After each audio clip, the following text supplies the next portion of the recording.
At sa dami ng mga mamimili sa mga sandaling ito, tila tumatabo na rin sa benta ang mga tindero-tindera sa Baclaran. Balde-baldeng pasensya naman na dapat baunin ng mga motorista dahil sa mabigat na daloy ng trapiko. Nandun sa Baclaran ngayon live si Susan Enriquez. Susan, kumusta na? Mike, dahil na rin daw sa diwa ng Pasko at dahil hindi na rin naman talaga mapipigilan, pinayagan na ng lokal na pamahalaan ng Parañaque ang mga nagtitinda na makapagtinda dito sa paligid, sa gilid at sa harapan ng Baclaran Church. 2 linggo na raw pinayagan ng mga vendor dito sa gilid at harap ng Baclaran Church, kaya lalo pang kumapal ang mga nagtitinda. Dahil dito, naapektuhan din ang daloy ng trapiko sa tapat ng Baclaran na Rojas Boulevard. Isang lane ang inilaan para madaanan ng mga tao. Kung kasya man ang sasakyan, pahirapan bago makalabas. Mula sa pagkain, damit, sapatos, laruan at kung ano-ano pa ang mabibili rito. Sa dami ng tao, masaya na ang mga nagtitinda dahil ayos na ang kanilang benta. Malapit na Pasko, so malakas na benta niyo? Opo, malakas na po. Oo, okay. Eh ano ba to? Talagang hiniling niyo ba kay Mayor na makapagtinda muna kayo? Opo, kahit ngayon lang December po. Marami na hong namimili. Mayroon naman po. Marami na. Ayos so yung benta. Ayos lang. Kahit masikip, sadyang isa ang Baclaran sa dinarayo ng mga mamimili kapag magpapasko. Bunsod na rin ito ng iba't ibang dahilan. Bakit kayo dito namimili? Mas mura-mura eh.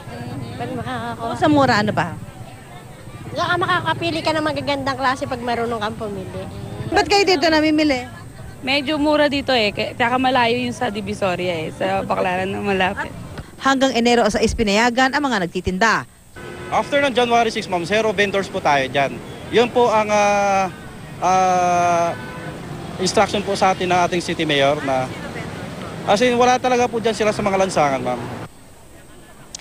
Kaninang hapon, Mike, ay bumuhos ang ulan dito sa bahagi ito ng Baclaran. Kaya medyo maputik ngayon, ano? Pero nakita mo, dahil nga bumuhos yung ulan kanina, nagmistulang Umbrella City. Itong bahagi ito ng Baclaran dahil yung mga nagtitinda, yung mga mamimili, may daldala sila mga payong at medyo maputik sa mga oras na ito, no? Pero sa kabila ng mga maputik dito, ito makikita naman, lalo pang kumakapal ang mga tao ngayon dahil ito ang huling weekend bago ang Pasko, kaya inaasahan na mas marami hong pupunta ngayon para mamili at yung mga nagtitinda naman dito, 24 oras silang bukas para samantalahin ang pagdating ng mga mamimili. Pero paalala lang ho, mag-ingat kayo sa mga mandurukot na nakikipagsabayan sa mga mamimili at ito ho kahit paano ay nakaka-apekto rin ho sa daloy ng trapiko dito sa bahagi ito ng Rojas Boulevard dahil doon sa mga namimili na sumasakay ng mga pampublikong sasakyan gaya ng mga bus. So ito po ay inaasahan natin na patuloy nakakapal pa hanggang sa darating na linggo dahil nga sa papalapit na ang araw ng Pasko. Mike? Susan, kaklaruin ko lang, kamakailan lang tinaboy ang mga vendor na yan dyan sa Baclaran, ah?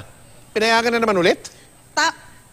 Tama ka dyan, Mike. Dahil ako, nag-cover pa nga ako dito. Sinabi nga na bawal muna sila doon sa pinakabangketa. Pero dahil nga doon sa spirit of Christmas, dahil sa diwa ng Pasko, gusto din na lang mapagbigyan yung kahilingan ng mga vendor para magkaroon din sila ng kabuhayan, pinayagan na lamang muna sila hanggang January 6. Pero pagkatapos daw ng January 6, kailangan umalis na uli sila sa kanilang mga pwesto para magamit na uli ng mga motorista at ng mga pedestrian itong kalsadang ito. Mula ito doon sa may airport road, Mike, mula doon yung mga nagtitinda hanggang dito sa may boundary nila na malapit na rin dito sa may bahagi ng EDSA. Kaya talagang medyo magbabaon ho kayo ng pasensya kapag mamimili kayo sa Baclaran dahil talagang medyo makapal ho yung vendor at makapal na rin ho talaga yung mga mamimili. Mike? May binabayaran bang permit o kung ano man, lisensya o kung ano sa pamahalaan lungsod ng Parañaque, hindi sa kung sino man, yung mga vendor na yan dyan sa Baclaran, Susan?